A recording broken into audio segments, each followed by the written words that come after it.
Today is going to be Batman Mindbomb. So to catch you up to date, Batman created a super robot known as Failsafe. Failsafe was able to take out the Justice League and Batman and the Bat family. In order to defeat it, Batman had to awaken a psychotic mental version of himself known as Zur-En-Arrh. Zur-En-Arrh has decided that Bruce Wayne is weak and that Bruce Wayne needs to be removed so that he can be the ultimate Batman. In today's full story, we're going to bring you every chapter of Mindbomb when Batman was battling against his own mind and against his own psychotic ultimate Batman. I hope you guys enjoy. The apartment building was brightly lit for a late night in Gotham. Lenny put his key into the lock, locking up as the old lady walked towards him. "Late night?" she asked him, and Lenny nods, smiling. "Yeah, clocking in overtime at the docks," he explains as she nods and reminds him to stay off the drugs, tottering away.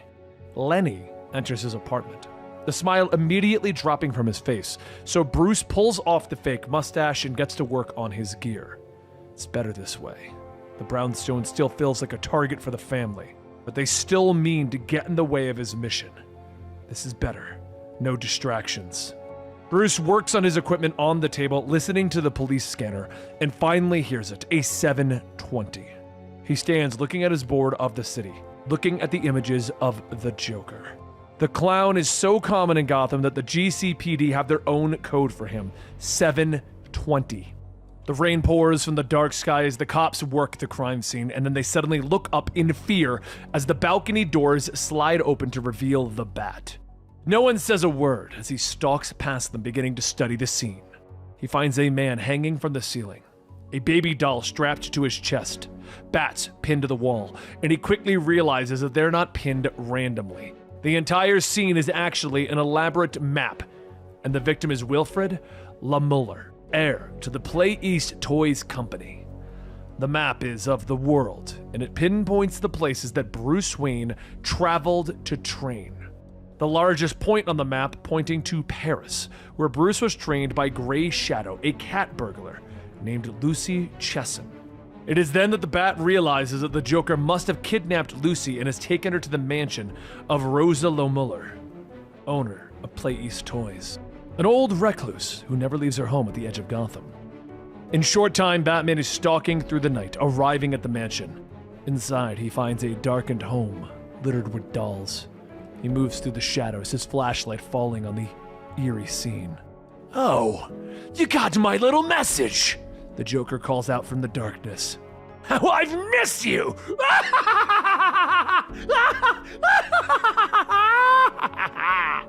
Batman turns as the doll comes to life, its mouth opening, spitting a fluid on him. Thinking it's Joker acid, he throws up his cape to block the attack, but the doll's mouth suddenly spits fire, igniting the lighter fluid that doused the cape. Not wanting the house to burn down, Batman moves quickly. He throws a pellet that extinguishes the flames. But at that moment, another doll suddenly comes rushing at him, slamming into his body, knocking him to the ground. Batman rolls, using the momentum to throw the doll away. He rushes in, using the gas pellets in his new hand to bring the doll down, the massive toy coughing, pulling off the doll head, revealing it to be one of Joker's goons. But the Joker toxin in his system quickly kills him, and he falls to the ground. Another life, Zur-En-Arrh says in Batman's mind, but Batman pushes him back. He will not let Zur-En-Arrh win. Zur-En-Arrh already caused problems at the Gotham War. Batman needs to ignore it, and he promises that this will be the last life that the Joker takes. He continues to move through the dark house until he finally arrives in the bedroom, voices coming from beneath the sheets. Batman pulls them away to reveal a TV, and on it, the Joker is trying to torture Lucy Chesson. The old cat burglar criminal managed to escape, and the TV goes blank. "Oh, you and your feisty women! Cat Grandma fled the scene, sadly. But what do I care? Now that the main attraction is here!" Joker calls out. Batman looks up to see the murderous clown watching him from a crack in the ceiling. He fires the grappling hook, destroying it, leaping into the attic. "I worked so hard for you! After all these years, I just don't think you appreciate my art! My craftsmanship! You know how long these things take to set up!" Joker calls out. Batman stares in surprise as the attic lights up, revealing several scenes from his life arranged with dummies. The death of his parents, the death of a Robin. He moves through them, looking at the night his parents died. He sees the day that Jason was killed, the death of Alfred, the death of Selina.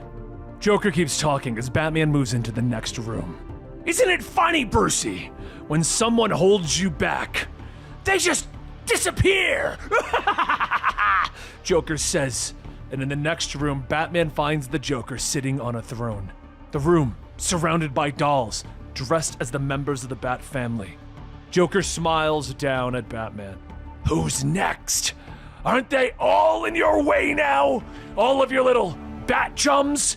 Don't you just want them to disappear so you can finally exhale and be yourself? Joker asks with an evil smile. Batman doesn't hesitate, stalking forward. No more games. No more victims. Just you and me, Joker. He growls and the Joker nods, standing, beginning to roll up the sleeves of his white suit. Oh, I couldn't agree more, Brucey. But here's the thing. I don't want to fight you. I want to fight the real you. He says, walking down the stairs. Batman suddenly stops, his body beginning to shake. Wait, what did you do to me? He gasps as he falls to his knees. He looks up as his vision begins to blur and the Joker gets closer. What did you do? He gasps, and the Joker shakes his head, pointing out. Oh, I didn't do anything. This is all you, Brucey. Suddenly, Batman is in a black void.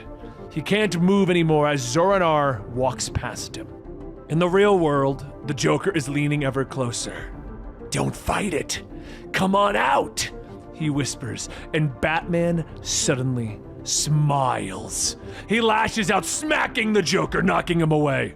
Tonight, Joker, I'm going to kill you, Zur-En-Arrh says, now in control of Batman's body, standing up as the one true, ultimate Batman. But back in the void of his own mind, Batman tries to take control. He tries to battle against it, but something is holding him back. Something more than just one Zur-En-Arrh. Because as he looks up, he's surrounded by the Zur-En-Arrh of the multiverse. You're no longer in control. We are. Zur-En-Arrh of Batman 89 says. Batman rises up and the Joker smiles at him, wiping blood from his lips. Oh, I've waited a long time for this, Brucey. To see you unleashed again. To hear that edge in your voice, the real Batman, he says with a slight giggle. But Batman is glaring at him now. Bruce is gone. Shut up. I'm going to end your prattling once and for all, Joker. Joker begins to laugh, but turns, dashing for the exit. Meanwhile, inside his mind, Bruce is facing the Zur-En-Arrhs of the multiverse, those versions of Batman that he came into contact with during his multiversal trip. The Dark Knight Returns Zur-En-Arrh smiles at him, explaining that Batman never needed a family. He needed an army. An army of yourself. Back in the real world, Batman is chasing after the Joker, dodging around the traps the clown has set up to slow him down. But Batman then leaps out of the window, firing his grappling hook. He swings through the air, crashing through a window, quickly catching up with the Joker. Outside, Lucy Chenson is shocked at the Dark Knight, recognizing the anger of a young Bruce Wayne. Inside, Batman crashes through the window, slamming into the Joker. Coward! There's no running away from me! It ends now! He says, slamming the Joker into the ground and beginning to pummel him, his fists coming away bloodied by the man's face. But inside his mind, the Zur-En-Arrhs are rushing at Bruce, slamming into him, trying to drag him down into the darkness of his mind, making sure that he can't escape and take control of his body again. Outside, Batman continues to wail on the Joker, but finally grabs him by the throat and begins to squeeze. Maybe I don't kill you. Maybe I just snap your neck just right. Snap it so that you can't move. So a machine needs to breathe for you. But the Joker reaches up, zapping him in the face with a joy buzzer. Batman staggers back and the Joker struggles to his feet, beginning to limp away. I love it! Now this is a fight! He wheezes through broken teeth. Inside, Bruce continues to fight, holding off the army of Zur-En-Arrhs, but there are too many and they are too skilled. He begins to slow and struggle, and outside, Batman gets to his feet. I'm going to kill you! He bellows, but Lucy appears behind him, stopping him in his tracks. "Bruce, it's you, isn't it?" she says softly, and then she reaches out for him, asking what has turned him into this, and Batman stares at her. "I'm better. Stronger than when you knew me. I'm doing what I was supposed to do," he tells her. She reaches for his face, touching him gently on the cheek. "You had a darkness in you, even back then, but not like this." Batman reaches out, grabbing her hand, reminding her, "You're a thief, and I don't take advice from thieves." But Bruce Wayne struggles to the surface, his body collapsing for a moment with sheer exertion. "Lucy, you need to run away from here. The Joker, he's going to kill you, and I'm trapped within my own mind." Lucy kneels down next to him, cradling his body. "If there's one thing I know about you from all those years ago, it's that you're never trapped. You know every way in and every way out, and if you don't, you make a new one," she tells him as she helps him to his feet. But Batman stands tall once more, Zur-En-Arrh in control. "No, you need to go. I'm right where I need to be." Inside his mind, Bruce Wayne is knocked to the ground by the Dark Knight Returns, the old man offering his hand to Bruce, though. "It doesn't have to be like this. Join us. We want the same thing. An end to crime." Bruce looks up at the elderly version of himself, and he remembers what Lucy told him. That he's never trapped. That this is his mind. Suddenly, the landscape shifts from a black void to an immense memory palace, filled with locations that Bruce has seen over the years. The manor, the cave, the Tower of Fate. The Zur-En-Arrhs are all confused, allowing Bruce to spring to his feet and slip away. "Fight him!" the Dark Knight Returns orders. Meanwhile, outside, Joker continues to flee through the mansion, but Batman arrives and slams into his back, driving him into the ground. Inside his mind, Bruce is hunted, but in his mind, he leads the Zur-En-Arrhs, taking them out one by one. Zur-En-Arrh of 66 gadgets are defeated. Zur-En-Arrh of 89 is defeated when he can't turn his head in a fight. Zur-En-Arrh Red Rain is defeated by the Bible and Thomas Wayne's nightstand. But outside, with Zur-En-Arrh in control, Batman is lifting Joker over his shoulders, driving his knee into his back, a loud crack echoing throughout the dark mansion. Inside, Bruce is up against the Dark Knight Returns. The old man isn't enough to defeat Bruce, but Bruce isn't just Batman. He dodges several blows, and he knocks the old man to the ground, and standing victorious, he yanks off the cowl.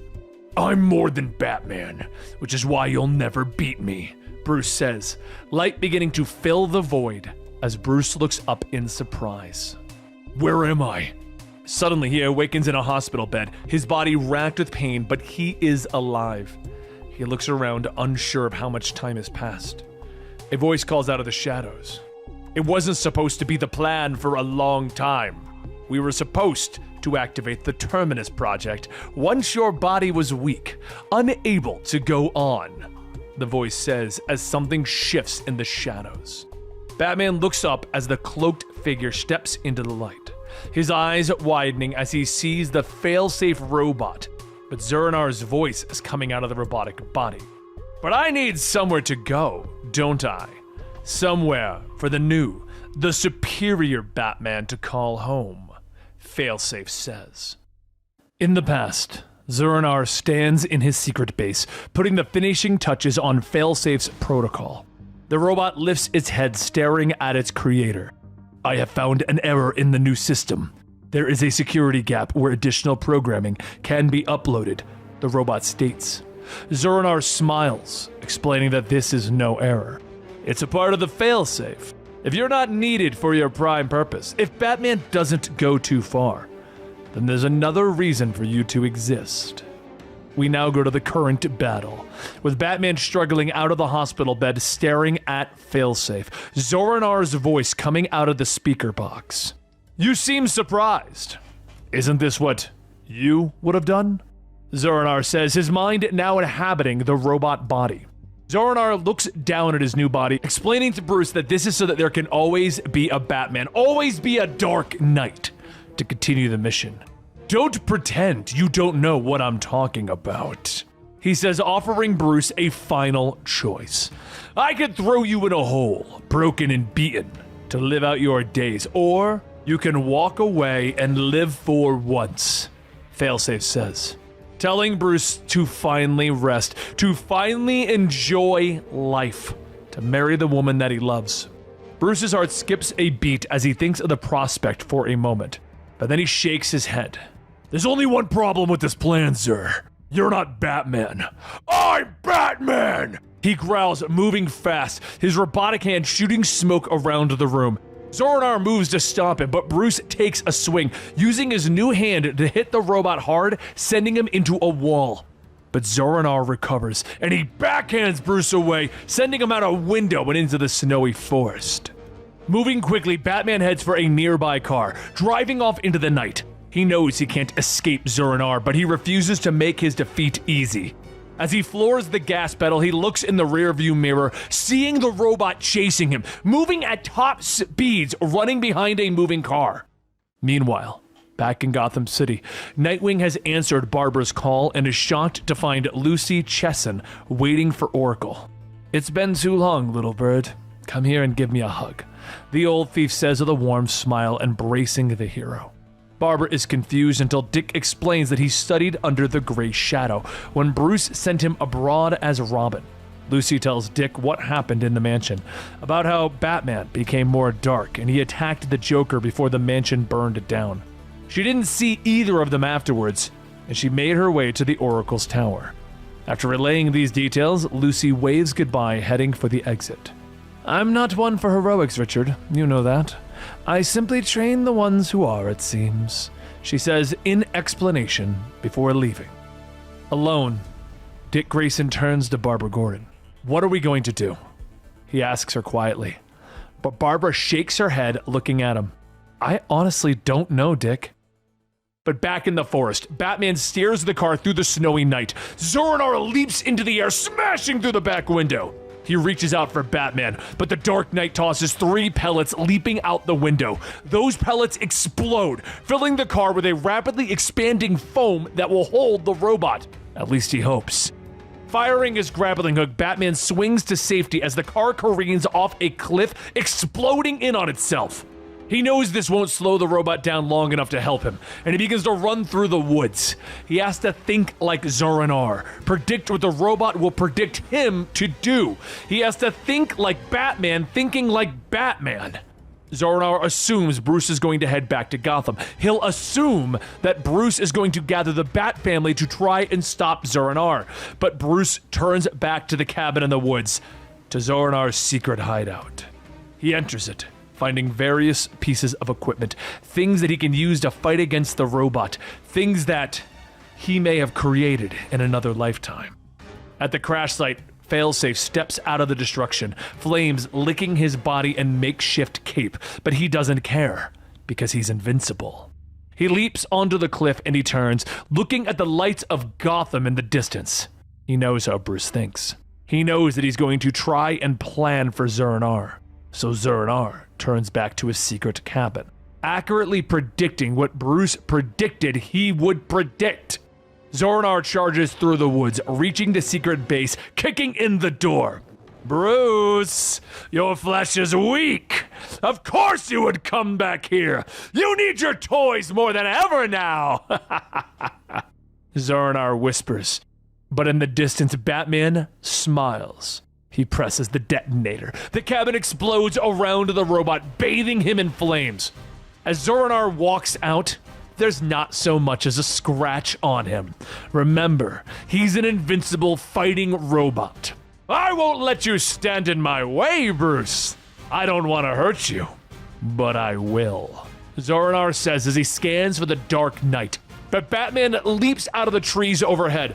Fine, give it your best shot. He growls at the robot, now armed with a combat exoskeleton and energy blades. He slashes against Failsafe, but the blades aren't enough, and Zur-En-Arrh kicks him away. Batman doesn't slow. He rolls out of the attack, tossing grenades that explode against Zur-En-Arrh's chest. He then charges at him, slashing against the robot again, trying to sever its limbs. But Zur-En-Arrh attacks with an electrified net that knocks Bruce Wayne to the ground. Gasping, Batman tries to get to his feet, but Zur-En-Arrh stalks forward, slamming him back into the ground. He grabs a hold of Bruce. He lifts him into the air. I'm forever. You're just meat, Zur-En-Arrh says, ripping Batman's mask off to reveal Bruce's bruised and battered face. Your dream is coming true, Bruce. "You've stopped crime through eternity with my creation," Zur-En-Arrh tells him. But Bruce continues to struggle, shaking his head. "No, you're just a criminal, and I stop." Bruce gasps, but Zur-En-Arrh's fist flies out, and the world goes dark. Bruce awakens with a gasp. He sits up and sees that he's laying in a cot in a cell. He reaches up to his face, rubbing the beard growing there, and he realizes that he has been out for a couple of weeks. He stands looking around at his surroundings, trying to figure out where he is, but his thoughts are interrupted by a voice in the next cell. "Oh, good morning, sunshine. So nice of you to finally join us." Bruce turns to see the clown is in a back brace. His neck is bound, and he's still healing from his fight with Zur-En-Arrh. Bruce stalks forward, telling the clown that he is through with his nonsense. "You know about Zur-En-Arrh. You knew about my mentors. It's time you told me exactly how you are involved in all of this." Bruce growls at him. Joker smiles wickedly and nods slightly. "You know what, Bruce? I think I'll do just that," he says with a grin. That story has now run its course, and the next one within this story is Batman Joker Year 1, where we're going to find out what happened to Batman after losing at the end of Mindbomb. I hope you guys enjoy.